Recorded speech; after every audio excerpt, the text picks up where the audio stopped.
Jau. Labvakar, tauta. Jā.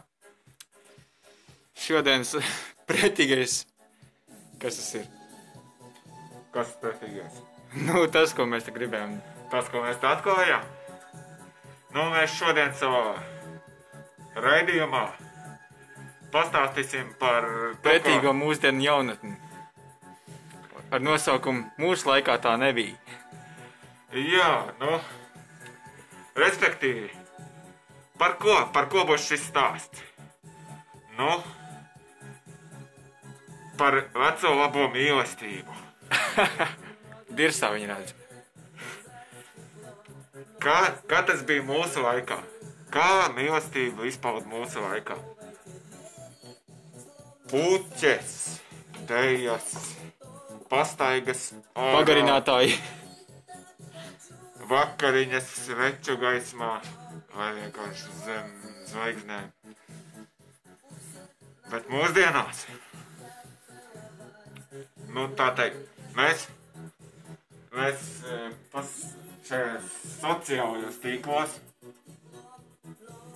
paviesojāmies un mēs redzam tādu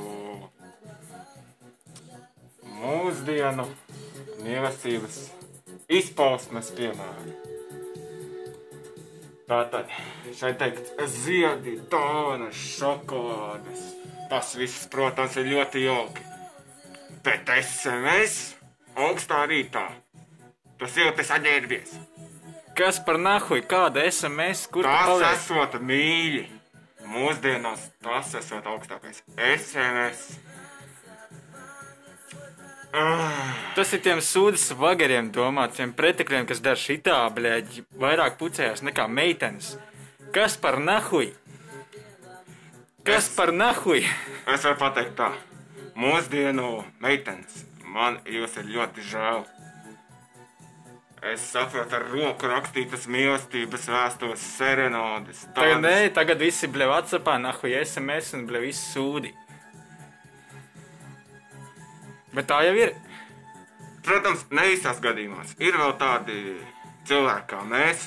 Ja strādātu gatari, es varētu uz vienas rokas pirkstiem saskaitīt, cik tādi ir vēl. Jā. Bet mūsdienās, diemžēl,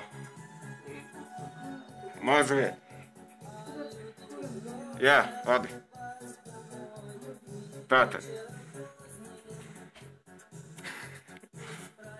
Redzēju, kā mūsdienās ir. Tas ir skumji. Tāpēc, nu, padomājiet, puiši. Jūs esat pretī.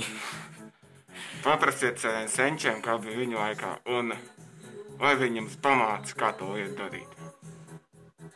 Tas ir tāds, ka mūsu ieteikums tā jums. Nu, no mūsu puses ieteikums jums.